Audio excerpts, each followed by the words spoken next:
a day that shook the world, which I believe is profoundly consequential then and now, 36 years later. It's also a day, an event, an area of history in which, as you're alluding to, I have a tremendous personal interest and in some ways a personal investment. I'll just tell you guys a couple of very brief things. The Iranian Revolution and the return of the Ayatollah Khomeini to Iran from a long exile, first in Turkey and Iraq, and then ultimately in Paris, is one of the first events that I deeply remember as a kid, and one of the events that got me interested in Middle East history and politics for the first time. I'm American, and I was growing up at the time in Charlottesville, Virginia, where the University of Virginia is, and it's a couple of hours south of Washington, D.C. And so around the nation's capital, as you can imagine, especially as the hostage crisis ultimately unfolded in November of '79, the Iranian Revolution absolutely gripped the American public consciousness. And for me as a kid, watching the news every night and watching this unfold and hearing a deeply, deeply concerned, but then increasingly sensationalist and hostile representation of what was going on, I was really wanting to know what's happening here. What is this all about? Especially in a country which seems to have been radically different just before this.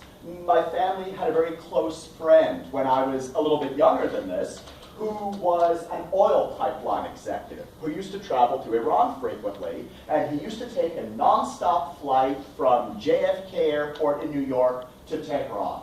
And I was thinking, well, last year, there were such good relations that it was possible to hop on a plane in New York and get off in Tehran 13 hours later. Now, our two countries are mortal enemies. What happened? And so that was, in a sense, the starting point for me of being deeply fascinated with Iran. And Iran has occupied, in many respects, a lot of my life since then. My wife is Iranian. My daughter speaks Farsi and English. So it's really, really, to me, a deep kind of cultural and ethical investment I have in related questions, because there's some very tough questions here, as well as tremendous historical and political interest. So what I want to talk to you about is this date and the history that surrounds it, often a lot of history that surrounds it on either side, from the ancient world up to contemporary ramifications. And I want to talk about why I believe it shook the world and shakes the world still. So the first thing is, what happened on this date? The title of the lecture is February 1st, 1979. There are a few different days that shook the world that one could pick here. Perhaps one could just as easily pick 10 days later, February 11th, 1979, which is generally viewed as the official date of the revolution. But this particular date is, I think, immortalized, if that's a proper word, maybe memorialized, in the following picture that I'll show you. This picture right here. Very, very famous image. You sometimes see different versions of it. This elderly Shi'i Muslim cleric, and I'll talk a little bit more about why the fact that he was Shi'i is so significant, but his name is Ruhollah Khomeini. He goes by the honorific Ayatollah, which means sign of God. And it's a particular kind of high-level clerical position that you find in the Shi'i tradition specifically. So he's descending the stairs from an Air France plane, a Boeing 747, that has just brought him back from Paris to Tehran, where he's now coming down the stairs after an exile of about 15 years. He's being led down the stairs by an Air France pilot. But look who's at the bottom of the stairs meeting him, Iranian military officials. But they're sort of standing off to the side of the stairs. It's not as if they are necessarily coming to give him a glowing welcome, but these Iranian military officials are sort of signaling they are now going to remain neutral in the political upheaval which is occurring. That is to say, a brewing revolution against the long-running monarch, the Shah Mohammad Reza Pahlavi, who a few weeks later, in late January, a couple of weeks later, had fled into exile. And now there's a profound political transition going on in Iran, which only keeps picking up speed as February unfolds. Very, very classic image.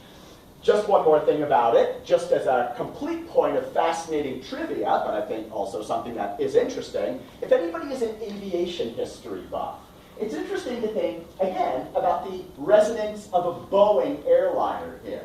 Because this is an Air France plane, but the entire Iran Airlines fleet at this time was made up of Boeing planes. Because until this juncture, Iran and the United States were extremely close strategic allies. And lots of American technology, American military support. In the 36 years of hostility that have now erupted since then between the United States and Iran, technological issues in aviation often prove very significant. One of the things that has occurred is that as the Iran Airlines fleet of Boeings has aged, they've been unable to get spare parts from Boeing in Seattle due to American economic sanctions. And so one of the things that has happened is a worsening in the safety record of Iranian domestic air travel. In recent decades, lots of air crashes as the Boeings have been falling apart and it's difficult to get spare parts for them. More and more the Iranian domestic air fleet has shifted to Airbus, to old Russian planes. And the Iranian Air Force still flies old American jets, F-14s, for example. Why is that interesting? Because just a few weeks ago, one of them was out bombing ISIS positions in eastern Iraq. And you might find yourself thinking, wait a second, the United States and Iran are enemies, but they're also both enemies of ISIS. Doesn't that make them friends? Maybe, maybe not. This leads us into some of the sorts of complexities that we're now getting to in the course of this lecture. So, back to the notes for a moment. So on this date, the Iranian Shi'i cleric Ayatollah Ruhollah Khomeini, dates of his life from 1902 to 1989, returned to Tehran from exile in Paris and thereby led one of the most significant revolutions in modern world history. So again, he's a Shi'i cleric specifically. What that means is he is a representative of the branch of Islam, which is a large denomination, but a minority denomination within the Islamic world that split off from the other major branch, Sunnism, about 60 or 70 years into the history of the Islamic tradition. So the Islamic tradition starts emerging in the early 600s, and the climactic split between the Sunni and Shi'i branches occurs around the year 680 CE at a battle in an area called Karbala in present-day southern Iraq. There are many issues involved in the split, but the basic one that's relevant to the modern history of Iran has to do with a difference between Sunni and Shia in how you conceptualize the relationship between political and religious authority, and how lineage to the Prophet Muhammad should or should not factor into the determination of political and religious authority. The Shia believed that they had a unique genealogical connection to the Prophet Muhammad, who died in the year 632. And the Shia therefore believed that the Islamic world should be led by the person who was at the time their representative, someone named Hussein, who was the Prophet Muhammad's grandson. Sunnis believed that this kind of genealogical linkage to the Prophet was not the most important thing. What was most important was that a leader be elected from among the learned council of religious and legal experts. It's even difficult to talk about legal experts in this early Islamic era because Islamic law is not yet as fully developed as you think of it as being today.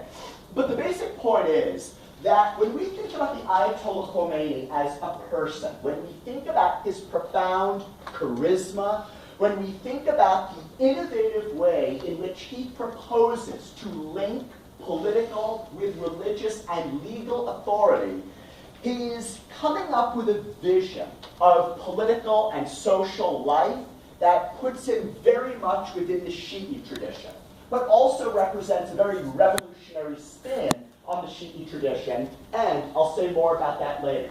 Nonetheless, the Islamic Republic of Iran, even though it is very much Shi'i, also aspires to leadership across the Islamic world more broadly. And if you ever read the Iranian constitution that Khomeini brought about in late 79, early 80, this is something that you see. That it draws very much on Shi'i concepts and history and imagery, but also aspires to what you might call a pan-Islamic relevance and a pan-Islamic leadership. More on that a little bit later. So I say that when the Ayatollah Khomeini returns, it thereby allows him to lead one of the most significant revolutions in modern world history. And so then I ask, what is the significance then of the Iranian Revolution and of Khomeini himself? Well, I think its significance is profoundly manifested in the tremendous, or at least the very sizable role that Iran has in world affairs today. Whether you're talking about Iran being one of the major strategic actors fighting against ISIS in Syria and Iraq, notwithstanding Iran's continuing hostility with the United States, whether you're talking about Iran's role right now at the negotiating table in Geneva in the so-called P5+1 negotiations with major Western powers over what countries like the United States and Israel believe to be Iran's wish to acquire nuclear weapons. Iran argues that it is simply trying to maintain its right to enrich nuclear fuel for civilian purposes. Whether you're talking about Iran's continuing representation of itself as one of the standard bearers in the so-called non-aligned movement globally. That is to say, countries which perceive themselves to be resolutely anti-imperial, and countries which perceive themselves to take marching orders from no one. This was a movement among some global states that emerged in the 50s during the early days of the Cold War, when countries like Yugoslavia, Indonesia, Ghana, Cuba, after the Cuban Revolution, tried to represent themselves as countries that did not answer to either the United States or the Soviet Union in the Cold War. We follow our own path. Do you guys know there was a recent meeting of the non-aligned movement in Tehran, as Iran continues to represent itself again as what it calls part of the axis of resistance. Resistance to what Iran continues to call the global arrogance, represented above all by the United States and, in its view, also Israel. What it finds to be exemplars of hegemonic imperial power. So it's a country with a sizable role in world affairs. And this, 36 years after what has proved to be an enduring upheaval. One of the two readings I asked you guys to have a look at for today was an outtake from a really good Middle East Affairs magazine called Middle East Report. A special issue from 2009 called The Islamic Revolution at 30. And so it's obviously from now 6 years ago. And you guys saw the basic theme of this article in here is, why has the Islamic Revolution in Iran held on? Why has this regime endured even while facing tremendous hostility from a number of countries in the world, above all the United States, and even while having a tremendous amount of internal upheaval and often dissent because of the Iranian regime's no doubt tyrannical excesses in the past 36 years. And so despite prognostications to the contrary, as you see in this article, people were saying all over the world, oh, just give it a little bit of time, it will not last. But it has lasted. Why? And in what ways has this enduring upheaval profoundly reshaped Iranian state and society, and thereby informed Iran's sizable role in world affairs? A role that, again, the Iranian Revolution has had pervasive consequences for. And that's what I want to keep talking about just a little bit. One of the things that I always find especially fascinating and challenging about studying Iran, and this is something that can affect people very, very deeply, and as well it should, because Iran is a complicated country, and it is a country that is subject to a radical divergence of interpretive positions. And what I try to do here is suggest to you guys what that spectrum of divergent opinions and interpretive perspectives is. Much as was the person, Khomeini himself, Iran is today, at this moment, March 16, 2015, demonized by some as a tyranny, as a supporter of terrorism. President George W. Bush in 2002 notoriously labeled it part of a singular axis of evil, whereas others, as I just mentioned, lionize Iran. Some within Iran, but also some outside Iran, lionize it as a beacon of resistance to global imperialism. Where does the truth, if there is a truth, lie along this spectrum? The spectrum between demonizing. You saw the demonizing going on, for example, in Israeli Prime Minister Benjamin Netanyahu's controversial speech at Congress, the United States Congress last week, in which the Israeli Prime Minister, who incidentally is up for re-election tomorrow, think about whether the speech might have had something to do with that, but I won't editorialize. But the Israeli Prime Minister basically represented his belief that Iran is an existential threat to his country. It is a threat to the existence of the State of Israel. And on the other side, as Prime Minister Netanyahu was dismissed as really just someone in a rage by people in Tehran, by the regime anyway, the regime continues to hold itself aloft and say, what is that man talking about? We are a beacon of resistance to global imperialism. It is we who represent justice in this world, not you, Mr. Netanyahu. Who's right? Is it possible to say whether anybody's right or wrong? I don't mean to claim that any of these parties is right or wrong in their demonizing or lionizing, but just to say there's a tremendous divergence of perspectives. Where does it come from? As people watch this country exert its influence in the Middle East and around the world. Now, I do intend to focus most of what we're doing today on February 1st and its immediate surroundings, but it would be remiss when you're talking about Iran not to at least take a tiny glimpse at some of the immense history of this country. Because where does one even begin the background on a country that is Iran, or as it was known generally prior to the 20th century, Persia, whose relevant history, and I do mean history that I think is relevant to February 1st, 1979, the revolution, extends back at least 2,500 years. Because this is a country with one of the oldest continuing histories in the world. And this history is important to think about because it is responded to in a very complex way by the Ayatollah Khomeini.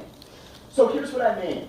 On the one hand, it's often observed that the Ayatollah Khomeini, when he comes along in 1979 and spearheads the revolution, he is building on a deep well of Iranian national identity.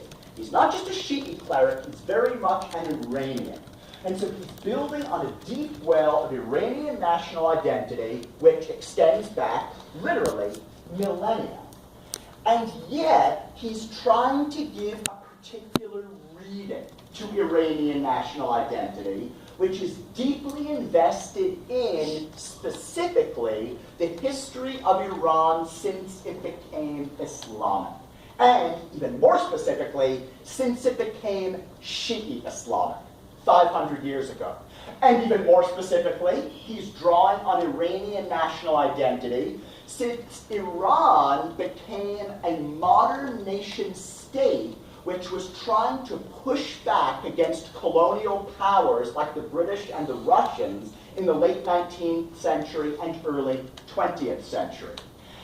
And yet, even as he tries to draw on all this well of history, as I say, the Ayatollah Khomeini tried to bifurcate very carefully between pre-Islamic and post-Islamic Persian history.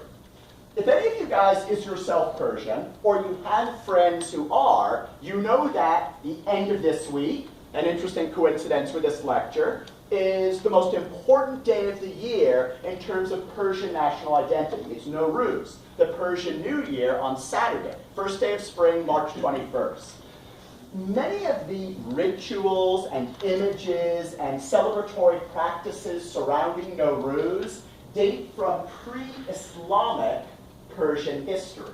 So, for example, there is a practice of jumping over fires, something that is reminiscent of Zoroastrian religious history. When my wife was a little girl, they used to jump over fires in the schoolyard at school. This was in the Shah's era, when Zoroastrian imagery was acceptable to use in Iranian public life.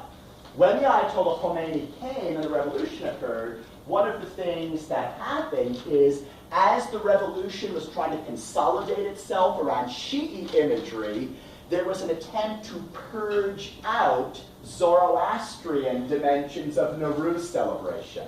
That is to say, to purge out of Iranian national identity anything that was pre-Islamic.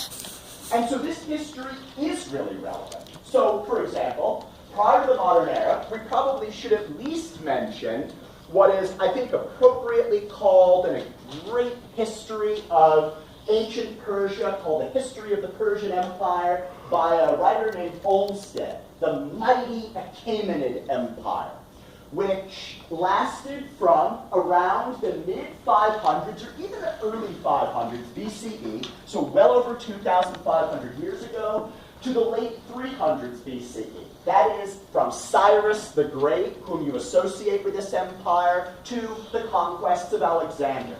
What do you think of when you think of the Achaemenid Empire? Well, you think of boundaries like the following.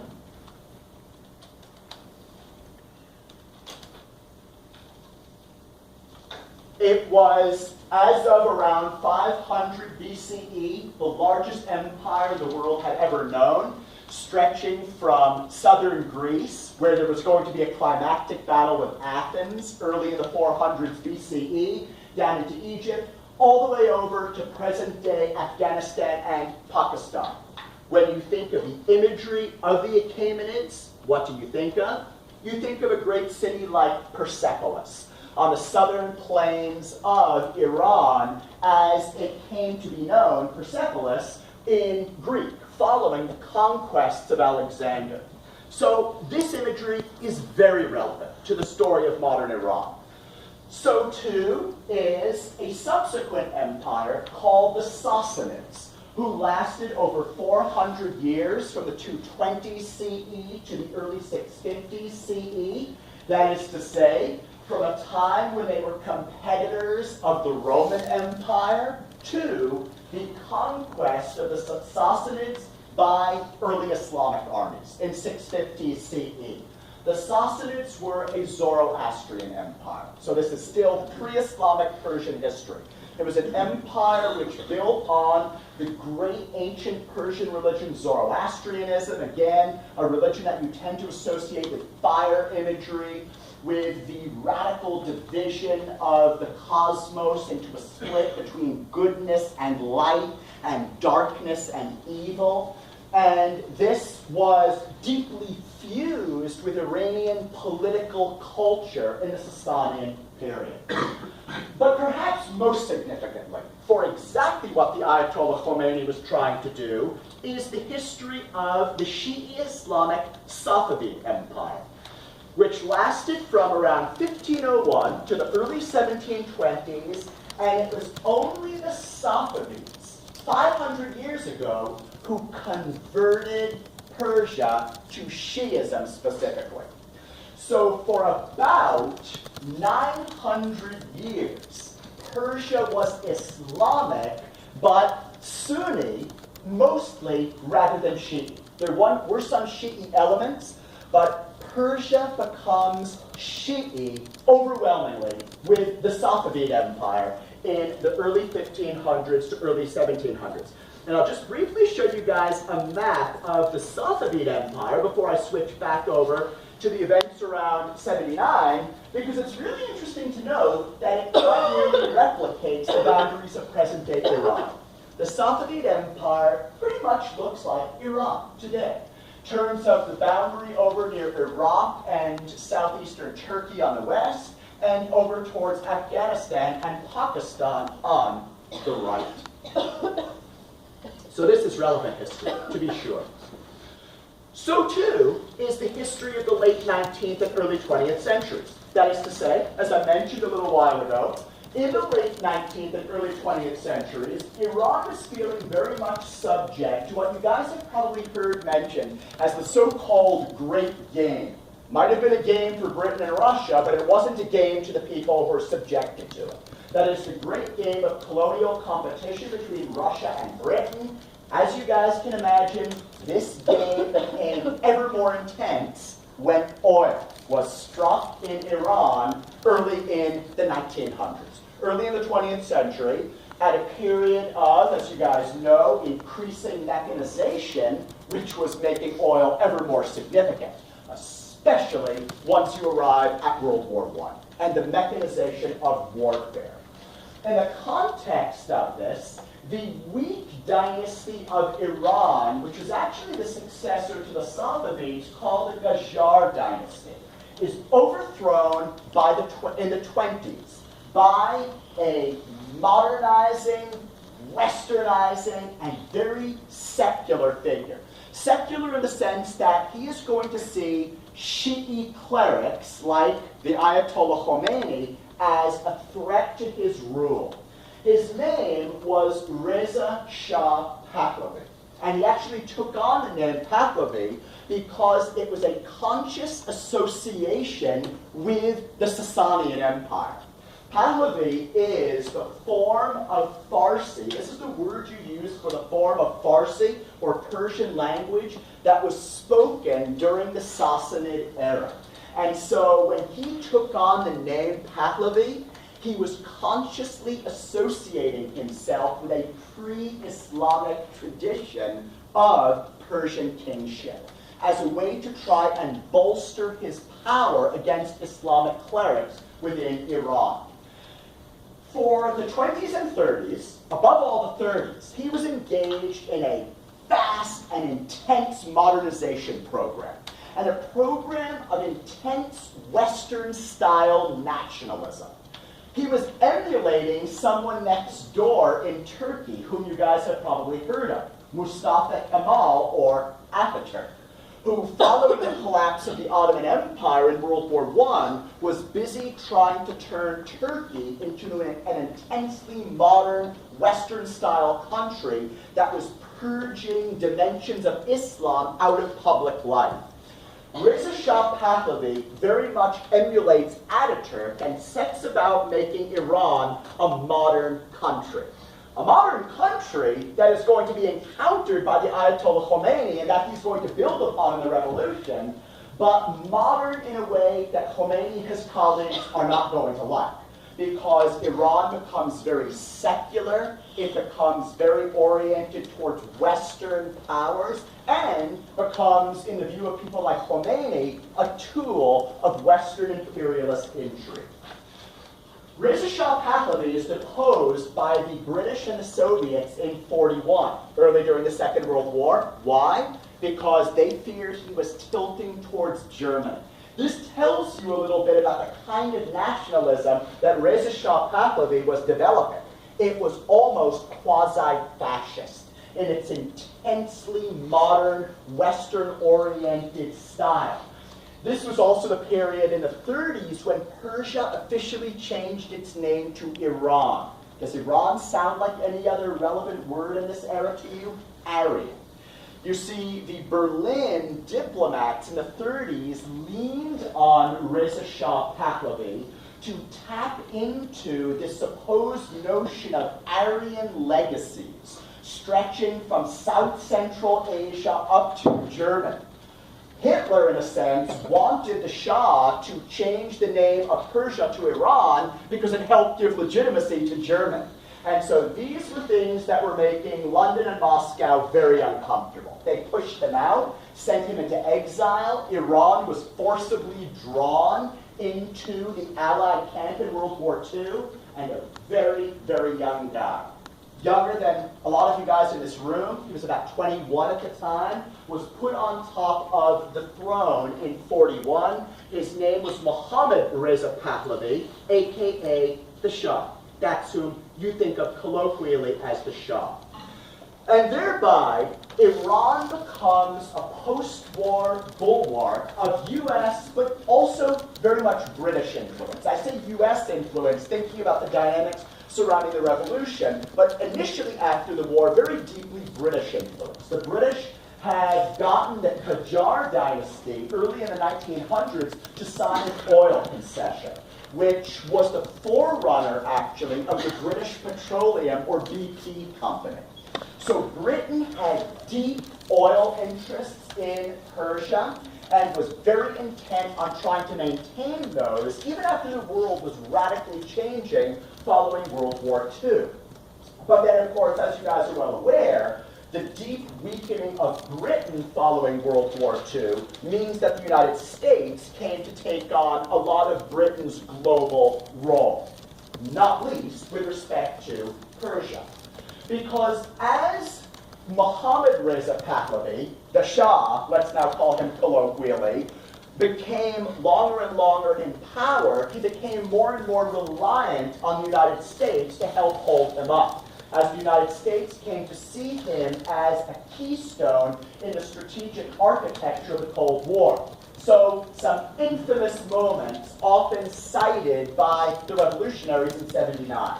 Above all, the coup, as it is called in so many books, including a recent one by the author Ervan Abrahamian, whose work you've just read in Middle East Report, and also in another outtake I gave you guys, some commentary on a speech of Khomeini's. What was that coup? It was a coup by the British and American Secret Service against a popularly elected Prime Minister, Mohammad Mossadegh, in 1953, because Iran had a dual political system between a popularly elected legislature and the monarch, the Shah. And what happened is that this prime minister, a profoundly popular Iranian nationalist, was challenging the power of the Shah. And, above all, he nationalized the Iranian oil industry. That is to say, he took Britain's ownership interest in Iranian oil and transferred it to the Iranian government and said, if you want this oil, Britain, you are going to have to pay. Suffice to say, Britain did not want to pay. And the Americans and the British colluded to help overthrow Mossadegh and thereby further buttress the power of the Shah, because, in their view, not only did they need to maintain control of the oil, they did not want Mossadegh serving as a leading edge for communism, which was what the British and Americans thought would happen in '53. In the wake of the coup, Iran becomes ever more Western and secular. The Shah is ever more trying to struggle to tamp down the rising power of clerics like Khomeini, who by this time is an eminent cleric in his 50s. And Iran also, as it undergoes more and more westernization, is starting to become subject, in the view of a commentator like Jalal al-Ahmad, to a phenomenon that he terms in the early 60s Gabzadegi, which means Westoxification, as if you are becoming intoxicated by alcohol. The whiff of the West. The whiff of the West, Ahmad argues, is starting to hold this country in its thrall. This is not something that people like Khomeini approve of. The exiling of Khomeini in '64, when the Shah has had enough of critical commentary like the following. I asked you guys to look at a speech of Khomeini's from the 60s where he's giving his sense of how he feels about this investment with Western interests, and it points you to classic quotes like the following. I'm actually going to read you guys a very classic quote, which is often seen as the final straw for the Shah. When the Shah finally said to Khomeini, get out of this country. You have gained too much influence from your position as a teacher of Shi'i Islamic theology in a town called Qom. You spell this town Qom. You see reference to it in various reading about Khomeini, and it's sort of equivalent, some people would say, to the Vatican in the Shi'i Islamic tradition. It's about an hour and a half south of Tehran. Khomeini is talking about an agreement that the Americans and the Iranians signed in which American military officials were given immunity from prosecution in Iran if they were to do anything wrong. What's often called a capitulation treaty. Khomeini responds to it as follows. This is in 1964. Khomeini says, they have reduced the Iranian people to a level lower than that of an American dog. If someone runs over a dog belonging to an American, he will be prosecuted. Even if the Shah himself were to run over a dog belonging to an American, he would be prosecuted. But if an American cook runs over the Shah, the head of state, no one will have the right to interfere with him. The Shah, again, had had enough.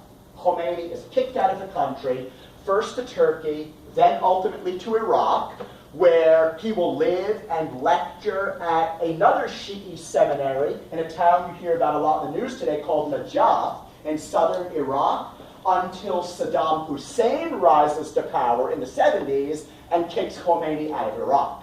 That's how Khomeini ends up in Paris in 78, from where he will come back in 79.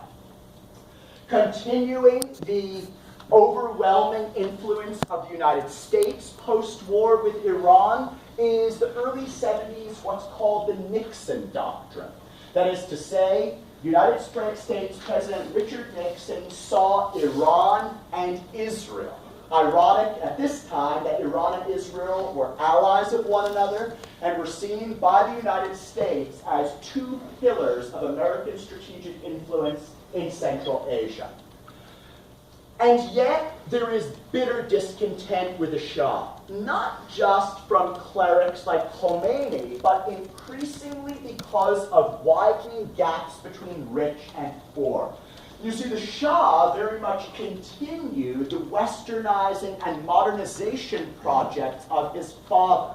And what this meant was large-scale urbanization, huge outflows of people from rural areas to cities, where they couldn't find enough work, spiraling oil revenues, especially after a war called the Yom Kippur War, 1973, Arab-Israeli war between Egypt and Syria on the one side and Israel on the other.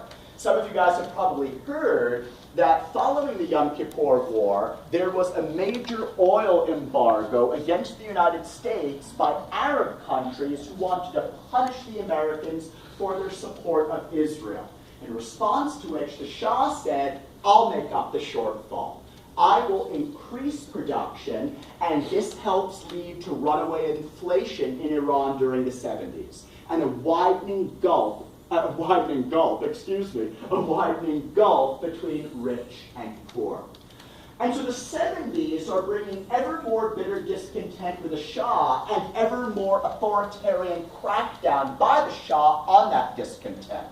So the Shah had an infamous secret police that goes by the acronym SAVAK, which was well known for torture and executions of political opponents, especially Muslim clerics.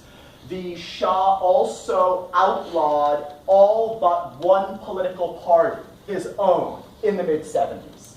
And so as you can see, it is a situation ripe for revolution. And along come people like the left-leaning but also Muslim-influenced intellectual Ali Shariati. Died at a young age. It is believed by many of his supporters that he was assassinated by Shah. He died at the age of 44, supposedly of a heart attack, but many believe that he had been poisoned. And he was responsible, as you read about in the Middle East Report article, for a singular blending of Marxism with Shiism. Truly revolutionary in every sense of the word. And in a sense, this becomes the defining ideological brew that leads to the Iranian Revolution. The re-envisioning of key figures in Shi'i history as kind of proto-Che Guevara kinds of figures. And this is capable of being done because Shi'ism exists in a relationship of a kind of aggrievement or sense of oppression by the majority branch of Islam, Sunnism. So there is a sense in Shi'ism of being oppressed and put upon by domineering imperialist opponents, which makes it, in a sense, ripe for blending with Marxist revolutionary doctrine in what your reading calls a kind of Persian version of Latin American liberation theology. If you've ever heard of liberation theology in Latin America, an intermixing of leftist revolutionary ideology with Catholicism, this is an intermixing of leftist revolutionary ideology with Shi'i Islam. Now you guys might be thinking, wait a second, Marxists are atheists. How can they make common cause with Shi'i Muslims? And indeed, it works as part of the lead up to the revolution, but then what happens is Khomeini and his colleagues adapt and appropriate the revolutionary anti-imperial discourses and purge out the Marxists very violently and very ruthlessly following February 1st of 79. And I'll tell you guys now that story as we move towards conclusion and the present. In the wake of Shariati's death, 1978 sees an upsurge of revolutionary stirrings and violence. There are more and more protests against the Shah, and increasingly the Shah is sending his military to go and violently put down the protests. Shootings of many peaceful protesters in which hundreds are killed. There's an infamous incident in August of 1978 in which a movie theater burns to the ground. Each of the sides accuses the other. The Shah says that the revolutionary forces set the fire to discredit him. The revolutionary forces say the Shah set the fire to kill many of the masses. And by early 79, the situation for the Shah has become untenable.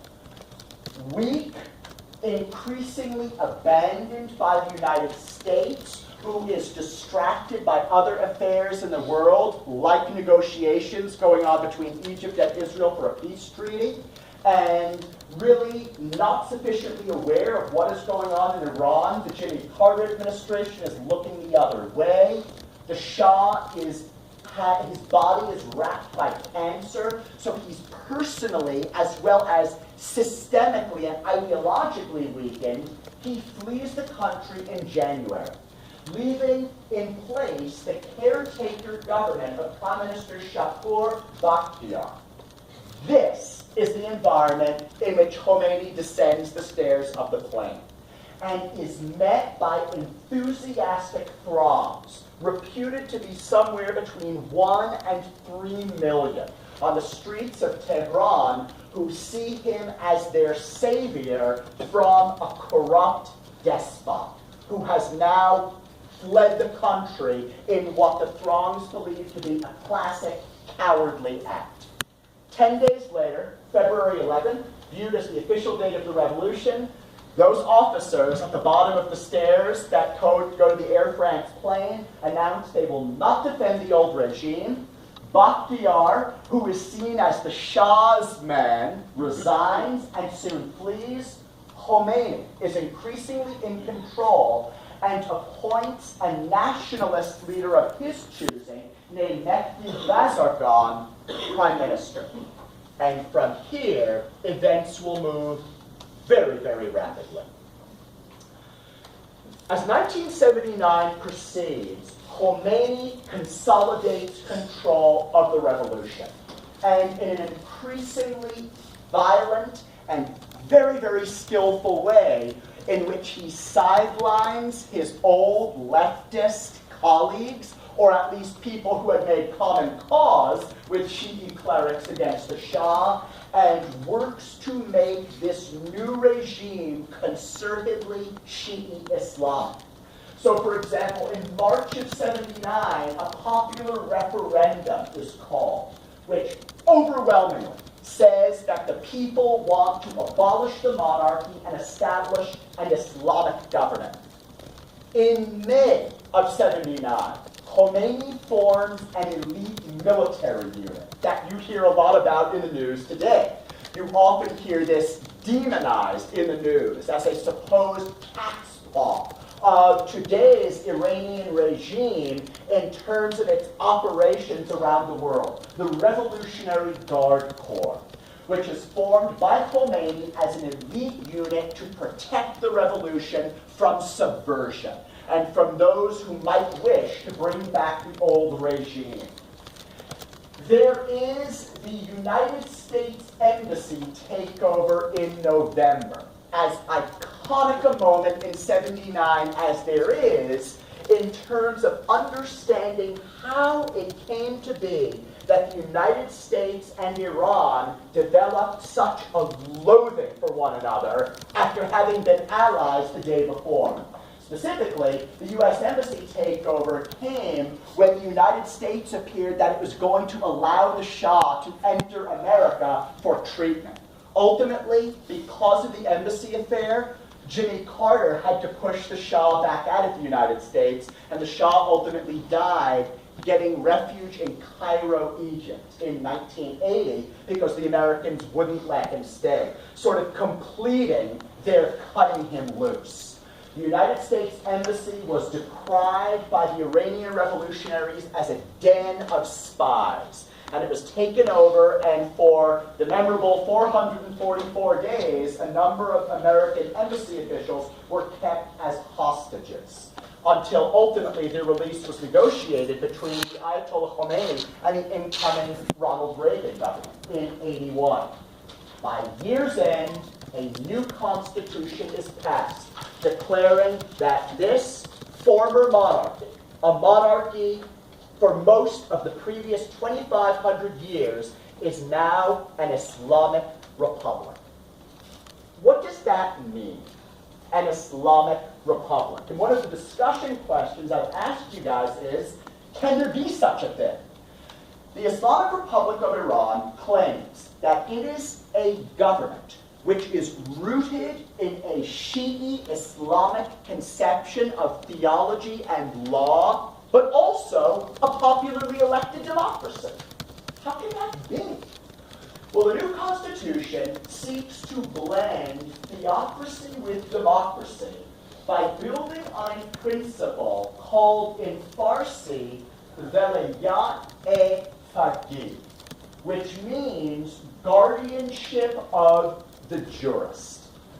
Ultimate leadership in the Islamic Republic of Iran is vested in a learned Shi'i cleric who is thought of as having eminent credentials in Islamic theology and law. In the initial stages of the revolution, it is unquestionable that this will be the overwhelmingly charismatic figure of Khomeini, who is called not simply Ayatollah Khomeini now, but Imam Khomeini. That is to say, tapping into the imagery of Shi'i Islam and a particular Shi'i doctrine, that there is a lineage stretching back to the Prophet Muhammad, a series of imams And in the particular branch of Shi'ism that Khomeini belongs to, which is colloquially called Twelver Shi'ism, there is the belief that there is an authoritative link of 12 imams stretching back to the Prophet Muhammad. The 12th of them is believed to have gone into a mysterious, hidden existence around 874 CE. That is 1100 plus years ago. In his absence, and until the 12th Imam makes a messianic return, his deputy on earth, Khomeini argues, is the guardian jurist of the Islamic Republic of Iran. So this is a powerful theological attempt at justifying the guardianship of the jurist. But a guardian jurist who oversees a system which is democratically elected, oversees an elected legislature called in Farsi the Majlis, and a president, both of whom are popularly elected from among candidates approved by a clerical body called the Guardian Council. So, as you guys see the debate often occur, there are those who say that, well, wait a second, you supposedly have a democratically elected government, but the candidates for government must be approved first by Shi'i clerics to ensure that they do not contravene Islamic principles in terms of their policies, their personal qualities, and so forth. Following the passage of the Constitution, Khomeini and his colleagues now set about further consolidating the revolutionary order, and they're purging out of leftist opponents and other domestic actors whom they perceive to be their opponents as well. We can talk more about that in the questions today in our discussion on Thursday. They are helped in their consolidation effort by that nefarious actor next door, Saddam Hussein, who attempts to take advantage of what he perceives to be chaos in Iran by attacking Iran, and thereby setting off one of the bloodiest wars since the Second World War, called the Iran-Iraq War, fought from 1980 to 1988 over the strategic assets at the headwaters of the Persian Gulf. Actually brought for you guys also a map of contemporary Iran to show you what would be at stake here. That's what I'm looking for. I think. Please.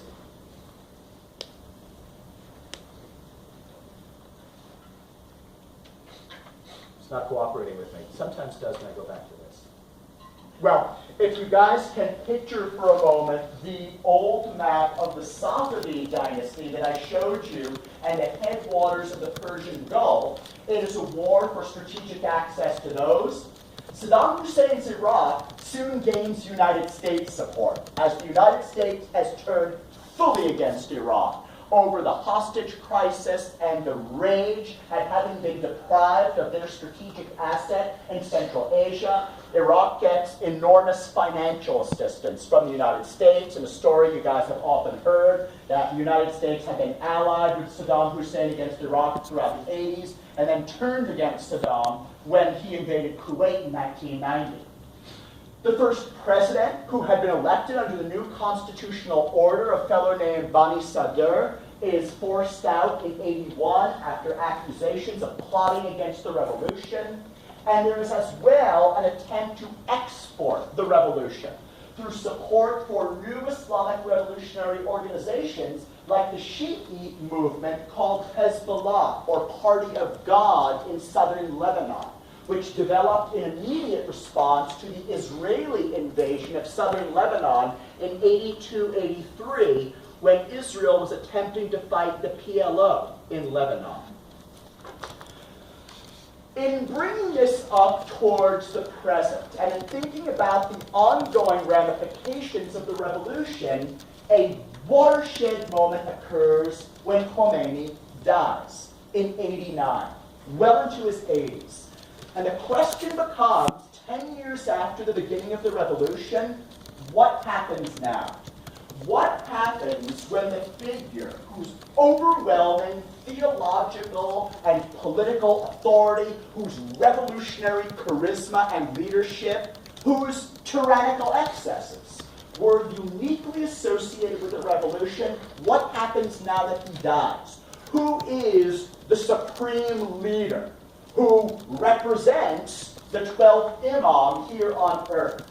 Well, a junior protege of his, Said Ali Khamenei, who had served as president in Khomeini's regime from '81 to '89, is quickly elevated from a lower clerical rank to the rank of Ayatollah, so that Khomeini and his inner circle can continue to mold the revolution in their image. And he actually is made leader bypassing a newly disfavored Ayatollah, Hussein Montazeri. Montazeri had been the presumed successor to Khomeini. He was the one who was believed to be equal or nearly equal to Khomeini in terms of theological learning and expertise in Islamic law, Islamic jurisprudence. But Montazeri had started to criticize the brutal turn that the revolution had undertaken, and he was placed under house arrest. You guys want to know where you might have heard of Montazeri in recent years? He died in 2009 after more than 20 years under house arrest.